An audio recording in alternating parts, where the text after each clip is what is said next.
For those who love a good story, we'll delve into the world of nighttime storytelling, exploring how to create enchanting tales filled with mystery, adventure, and wonder. Welcome on this exciting journey as we explore the many wonders of the night. Get ready to be inspired, captivated, and amazed by the beauty and magic of the night. Wounded in the line of duty, King County Sheriff's Deputy Rick Grimes wakes from a coma to find the world infested by zombies. Alone and disoriented, he sets off in search of his wife and son. Rick soon encounters two other survivors, Morgan Jones and his son Duane. Morgan gives Rick additional information about the situation, explaining that the undead are driven to eat the living. "One thing I do know, don't you get bit," Morgan says. "Bites kill, then you become one of them." Duane then speaks. "I saw it happen." Morgan saw the transformation firsthand. His wife Jenny was bitten and then turned into a walker. Now she haunts him and his son, frequently returning to the house where she died. Rick takes Morgan and Duane to the King County Sheriff's Department, where they stock up on guns and ammunition. Rick is headed for Atlanta, where a refugee center has formed, and the CDC is supposedly working on a cure. Along with a rifle, Rick gives Morgan a walkie-talkie, with instructions to check in daily at dawn, so the two men can reunite later. En route to Atlanta, Rick runs out of gas near a farmhouse, where he finds a horse to ride the rest of the way. Meanwhile, Lori and Carl are living in a camp outside Atlanta, with Shane Walsh, Rick's high school friend and partner. There are many other survivors present, including Amy, Dale Horvath, Jim, and the Morales and Pelletier families. Believing Rick to be dead, Lori has begun a romantic relationship with Shane, who is the group's de facto leader. In the deserted Atlanta, Rick is overwhelmed by hordes of walkers. They topple his horse and force him to retreat inside a tank. Guided by Glenn, an adventurous young man who instructs him via radio, Rick grabs a gun and grenade and flees for his life. Glenn then leads Rick to a department store, where they meet up with other survivors. Andrea, Morales, Jackie, T-Dog, and Merle Dixon, a redneck ex-con.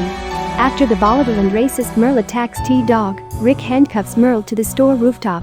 Rick then hatches an escape plan, which involves Rick and Glenn smearing themselves with walker guts as camouflage. Having navigated through the crowd of walkers, Rick drives off in a cute van to evacuate the survivors.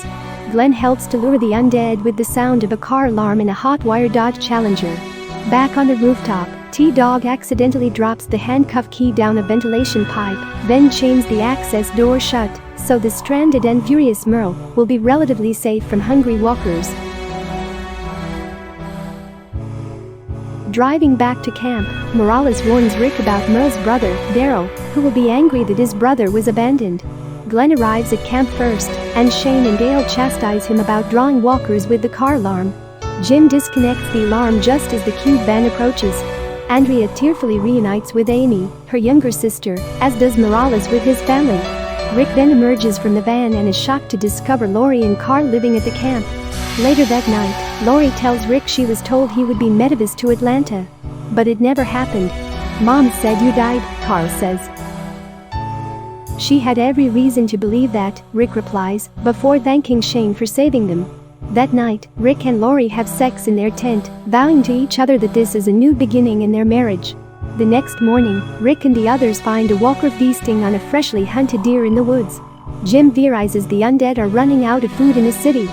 Daryl returns from an overnight hunt. After being informed of his brother's whereabouts, Daryl attacks Rick and Shane, who subdue him. Daryl vows to retrieve his older brother, horrified at the idea that they left Merle bound and unable to fend for himself. Rick volunteers to go with him, as do Glenn and T-Dog. Shane says, "You're putting every single one of us at risk," arguing they need everybody to protect the camp. Rick contends that they really need the guns that he dropped when the geeks attacked. Lori is against it, but Rick tells her he has to get the walkie-talkie back. Otherwise Morgan and Duane could walk into the same trap he did. After Rick departs, Lori tells Shane to keep away from her family. "You are the one that told me that he died," Lori sees.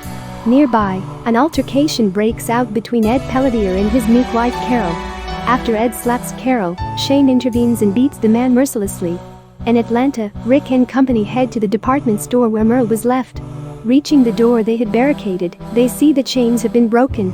They then find the rooftop deserted, save for a severed hand lying, bloodied, beside a hacksaw. Daryl screams, as the screen cuts to black. The Atlanta crew follows Merle's trail of blood down to the streets. They decide to retrieve Rick's guns before continuing the search. Glenn goes for the guns while the others stand guard. Their plan is derailed when Daryl is jumped by 2 men. Glenn is then taken hostage and brought to an inner-city fortress. Although his captors at first seem hostile, it turns out too that they are simply locals who are trying to protect elderly survivors in a nursing home. Glenn is set free, and Rick passes on some guns to the nursing home staff. Rick, Glenn, T-Dog, and Daryl then discover their vehicle is missing. Merle, Rick says.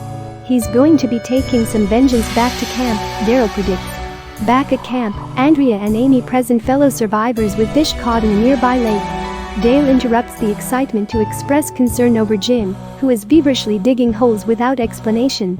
Shane subdues Jim, who can't remember exactly why he was digging.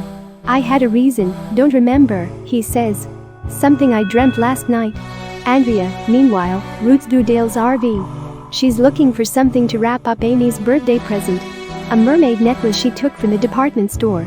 Later, the group feasts on fish around a campfire, and the mood takes on a lighter note. When Amy steps away to go to the bathroom in the RV, she is bitten on the arm by an unseen roamer, one of many about to attack the camp. Rick and his cohorts arrive and drive the walkers back. They are too late, though, to save Amy or Ed. Jim has also been bitten during the attack. The survivors burn the walkers, though Glenn insists they should bury their dead.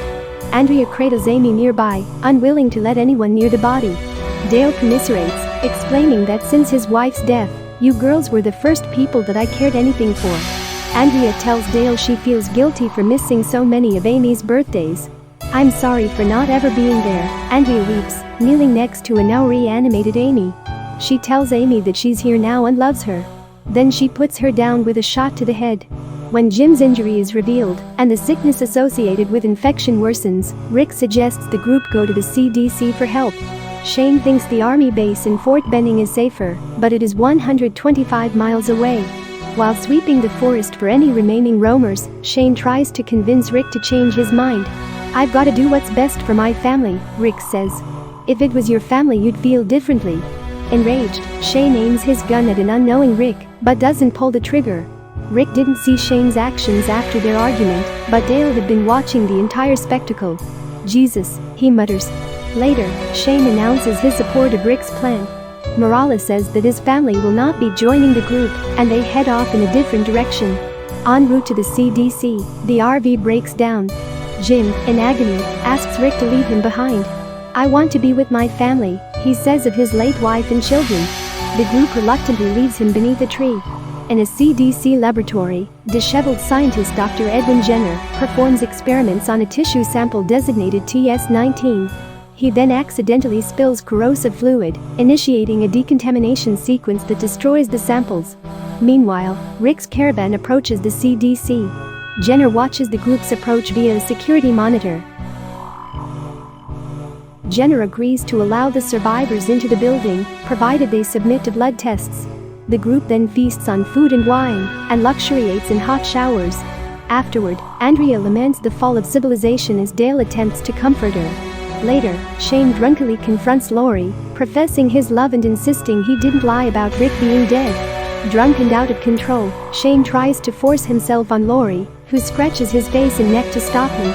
Horrified by his own behavior, Shane flees, leaving Laurie shaken and afraid. The next morning, Jenner shows the group brain scans of test subject 19, his wife, who allowed her infection to be recorded. He admits he does not know what the disease is or how to treat it. Also, he has lost contact with any other facilities.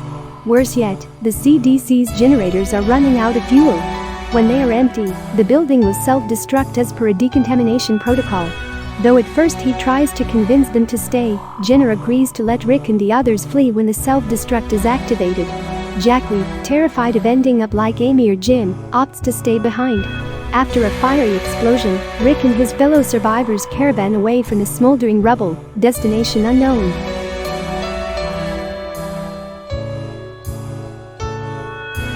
The next part contains serious dramatic events, and there is a lot of horror. If you were interested in hearing the story of the film, please subscribe to the channel and follow the other episodes. Don't forget to like and share the video.